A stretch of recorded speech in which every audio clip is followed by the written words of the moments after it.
High everyone, welcome back to another fresh new vlog. আশা করি আপনারা সবাই খুব খুব ভালো আছেন, সুস্থ আছেন আর অনেক আনন্দে আছেন। আমরাও এখানে বেশ ভালো আছি। আজ দিনটা সোমবার আর ঝলমলে রোদের দেখা পাওয়া গেছে বেশ। তাই গোলাপ গাছগুলো একটু বাইরে রেখেছি যাতে রোদ পায়। এই কদিনে দেখছি গোলাপ গাছগুলোতে বেশ অনেকগুলো কুড়ি এসেছে। এই ম্যারিনেশনটা করছি এখন বিরিয়ানি বানাবো বলে। যতটা মাটন আনা হয়েছে তার প্রায় অর্ধেক দিয়ে হবে এই মাটন বিরিয়ানি, আর বাকিটা দিয়ে করব মাটন কষা। মাংসটা প্রথমে ভালো করে পাতিলেবু আর লবণ দিয়ে 2-3 বার ধুয়ে নিয়েছি। তা না হলে এখানকার মাংসগুলো থেকে কেমন একটা যেন গন্ধ বের হয়। আর এবার বিরিয়ানির ম্যারিনেশনে সাধারণত যে যে জিনিস দিয়ে সবাই ম্যারিনেট করে সেগুলোই আমি দেব। পরিমাণ মতো নুন, হলুদ, ধনে গুঁড়ো, জিরে গুঁড়ো, আদা রসুন বাটা, আর যেটা না হলেই নয় সেটা ওই বিরিয়ানি মশলা, আর অনেকটা টক দই সব দিয়ে ভালো করে ম্যারিনেট করে রাখবো প্রায় ঘন্টাখানেক।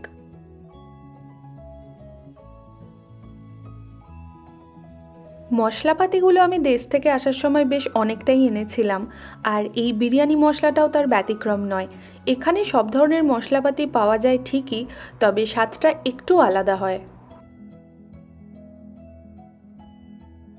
সাধারণত বিরিয়ানি রান্না করলে আগের দিনই এই মাংসটা ম্যারিনেট করে রেখে দিই, তবে আজকে যেহেতু সকাল সকাল মাংসটা আনা হয়েছে তাই আর সেই সুযোগটা পাওয়া যায়নি। স্কটল্যান্ডে আমরা এসেছি প্রায় 9-10 মাস হতে চলল, তবে মাটন বিরিয়ানি এখানে এই প্রথমবারই বানাচ্ছি। কলকাতায় থাকাকালীন বহুবার বানিয়েছি, তবে এখানকার মাটনের স্বাদ অনেকটাই আলাদা। আর এখানকার মাংসটাও শুনেছি সেদ্ধ হতে বেশ টাইম লাগে, তা ধরে নিন মোটামুটি যুদ্ধ করার সমান। মাটনের এই দোকানটা অনেক দিন ধরে খোঁজাখুঁজি করার পরই পাওয়া গেছে, তবে সবসময় এখানে গোট মিট পাওয়াও যায় না। এখানে সাধারণত ল্যাম্ব বা ভেড়ার মাংসেরই প্রচলনটা বেশি, তবে গন্ধটা আমাদের খুব একটা ভালো লাগে না, তাই বাড়িতে ল্যাম্বটা ঠিক আনা হয় না।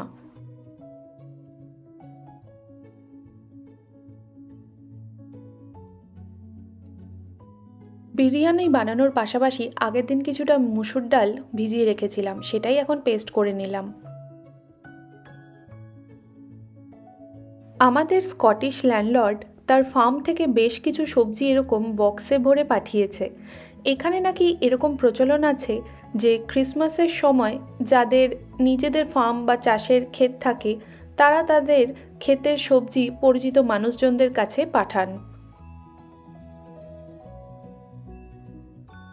তা যে পরিমাণ সবজি তিনি পাঠিয়েছেন তা আমাদের বেশ অনেক দিনই চলে যাবে। বাঁধাকপি, ফুলকপি, গাজর, টমেটো, ক্যাপসিকাম, মূলো, আলু সবই আছে, এমনকি একটা আদার টুকরোও রয়েছে। আর এ যা বাঁধাকপির সাইজ, তা আমাদের একদিন রান্না করলে 4 দিন চলবে। আর এখানের এই ঠান্ডা ঠান্ডা ওয়েদারে বাঁধাকপি, ফুলকপি এগুলোর টেস্টও বেশ ভালো হয়। কথা বলতে বলতে বিরিয়ানির মাংসটাও হয়ে এসছে, আর এবার চলুন বিরিয়ানির লেয়ারিংটা করা যাক, যেটা আমার সবথেকে ফেভারিট কাজ। বিরিয়ানিতে দম দেওয়ার জন্য এই মুহূর্তে আমার কাছে এই পাত্রটাই আছে, আর নিচে যাতে লেগে না যায় বিশেষ করে মাংসটা, তাই অল্প একটু ঘি গরম করে রাইসটা ছড়িয়ে নিচ্ছি বেসটায়।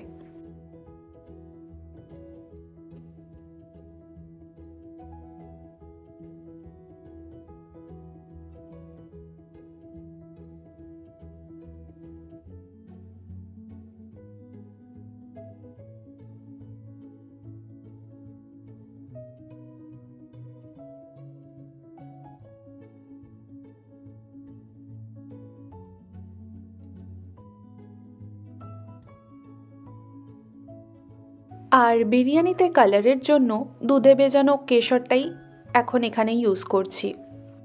বিরিয়ানি বলতে আমাদের দুজনেরই সবথেকে ফেভারিট হলো কলকাতার বিরিয়ানি, যেটাতে একটা আলু থাকে, ডিম থাকে। এটাতে আমি আলু অ্যাড করছি ঠিকই, তবে ডিমটা আর অ্যাড করছি না, কারণ মাটন বিরিয়ানি একেতেই, তার উপর আবার সাথে থাকবে মাটন কষা, এমনিতেই রিচ, তাই ডিম ছাড়াও এটা বেশ খেতে ভালোই লাগবে।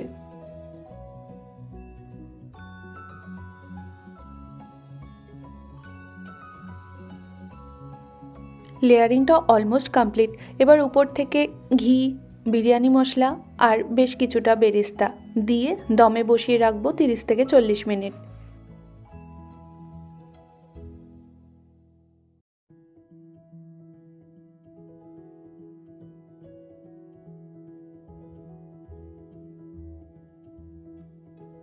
দমে বসানোর জন্য এই পাত্রের যে ঢাকাটি আছে আমি সেটাই ইউজ করছি, তবে এখানে যে ছোট ফুটোটা আছে সেটাকে আটকানোর জন্য আমি একটা ন্যাপকিন এখানে লাগিয়ে নিলাম। আর আরেক দিকে আমি মাটন কষাটা করে নিই তাড়াতাড়ি। আজকে আমাদের ঘরে এত স্পেশাল রান্নাবান্না হওয়ার কারণ হলো আজকের দিনটা ক্রিসমাস। এখানে প্রত্যেকটা ঘরেই উৎসব লেগে রয়েছে। এবার আসি দামের কথায়। আমরা যে ধরনের মাটন দেশে খেয়ে অভ্যস্ত, সেরকম এখানে কিনতে হলে আপনাকে চাইতে হবে গোট মিট। আর এখানে 1 কেজি গোট মিটের দাম ভারতীয় মুদ্রায় প্রায় 1250 টাকার কাছাকাছি।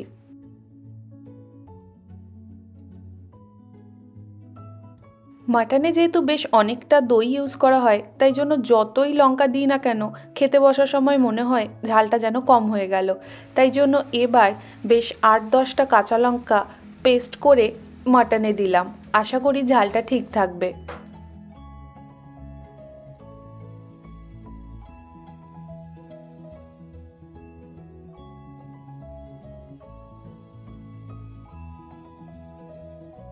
আর এগুলো চলতে চলতে পাশে একটু ধনেপাতার বড়াটা তৈরি করে নিই। ডালের পাশে এরকম গরম গরম মুচমুচে ধনেপাতার বড়া যদি হয় তাহলে কিন্তু ব্যাপারটা বেশ জমে যায়।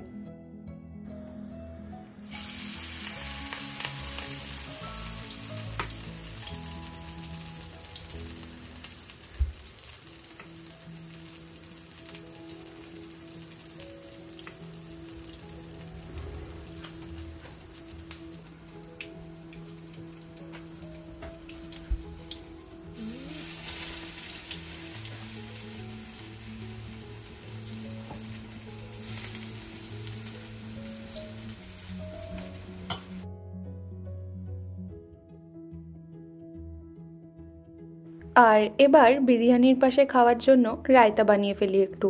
রায়তাটা আমি একটু চাট মশলা, লবণ, শসার কুচি আর একটু ধনেপাতা দিয়েই বানিয়ে রাখছি।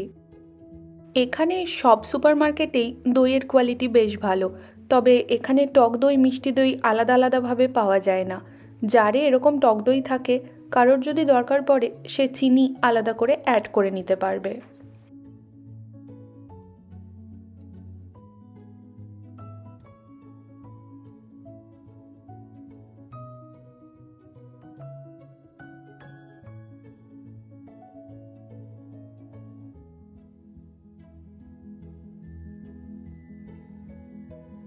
এসব করতে করতে প্রায় 40 মিনিট পেরিয়ে গেছে। আমার বিরিয়ানিও রেডি হয়ে গেছে। এরকম কনকনে ঠান্ডার দেশে গরম গরম কলকাতা স্টাইলের বিরিয়ানি দেখেই মনটা যেন ভরে যায়। আর বিরিয়ানি তো আমাদের মতো সব বাঙালির কাছেই একটা যেন ইমোশন।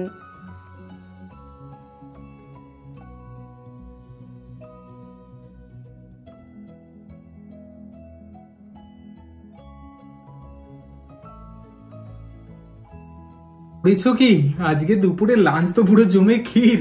কি বলে ক্রিসমাস স্পেশাল লাঞ্চ। হ্যাঁ, ইউকে তে থাকলে ক্রিসমাস স্পেশাল লাঞ্চ তো একটু করতেই হবে। এত কিছু ভাবছি কোনটা দিয়ে শুরু করব। তারপর আবার ধনেপাতা তোমার স্পেশাল বড়া, আমার তো এটা দিয়েই খাওয়া হয়ে যাবে। তাহলে ডাল আর ওই ধনেপাতার বড়া দিয়ে খাও, আমি বিরিয়ানিটা তুলে রাখছি। খেতে পারি, এত সুন্দর বিরিয়ানি লাগছে। লাস্ট কবে এরকম বিরিয়ানি খেয়েছি ভুলেই গেছি। ধনেপাতার বড়াটা ঠিক এরকম ভাবে খেতে হয়। আর একটা জিনিস হলে একটু জমে যায়, একটু গন্ধরাজ লেবু যদি পাওয়া যায়। গন্ধরাজ লেবু আছে কিন্তু। ও আছে, আমার জন্য আমি কাটছিলাম, দিচ্ছি দাঁড়াও। দাও।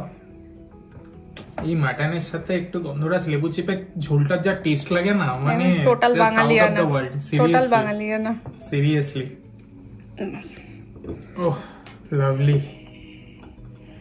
এরকম ভাবে ধরে জাস্ট একটু চিপে নিতে হবে।